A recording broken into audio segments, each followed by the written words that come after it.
Right Numan Congress party మాత్రం మేమే గెలుస్తామని చెప్తుంది. మరోవైపు బీఆర్ఎస్ మాత్రం సైలెంట్ ఓటింగ్ జరిగింది. సో ఎక్కడ కూడా మేము తగ్గేది లేదు, మాకే మేమే పీఠం దక్కుతుంది మాకే అని చెప్పేసి అటు బీఆర్ఎస్ చెప్తుంది. సో ప్రజల నాడి పట్టడం మాత్రం అంత ఈజీ అయితే కాదు.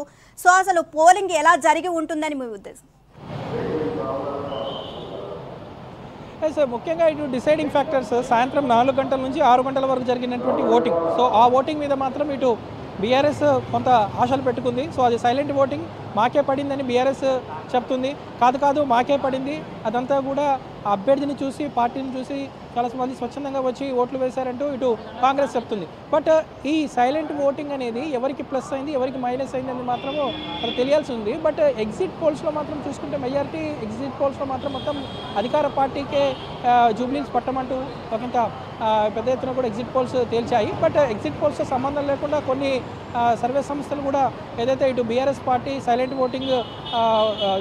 ఓటింగ్ మొత్తం కూడా ఓటర్లు వేశారంటూ కూడా కింద ప్రచారం జరిగింది. బట్ ఇటు సైలెంట్ ఓటింగ్ అనేది ఇటు ఏ అధికార పార్టీకి ప్లస్ అయిందా లేకపోతే ప్రతిపక్ష పార్టీకి ప్లస్ అయిందా అనేది మాత్రం కొంత మధ్యాహ్నం వరకు అయితే వెయిట్ చూడాల్సినటువంటి అవసరం ఉందని చెప్పొచ్చు. ఎందుకంటే ముఖ్యంగా అంటే గతంతో కంపేర్ చేస్తే ఈసారి కేవలం 1 or 2% మాత్రమే ఓటింగ్ అనేది అదనంగా నమోదైంది.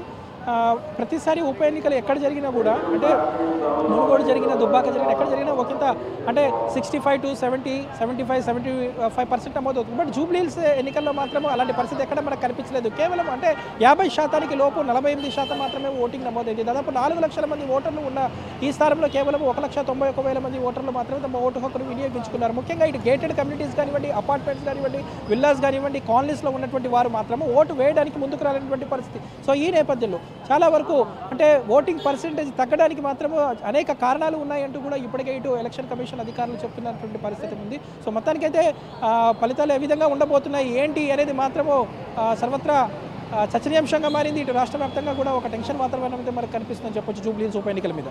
Vote studio Neelima. Right, thank you Numan. ఇక జూబ్లీ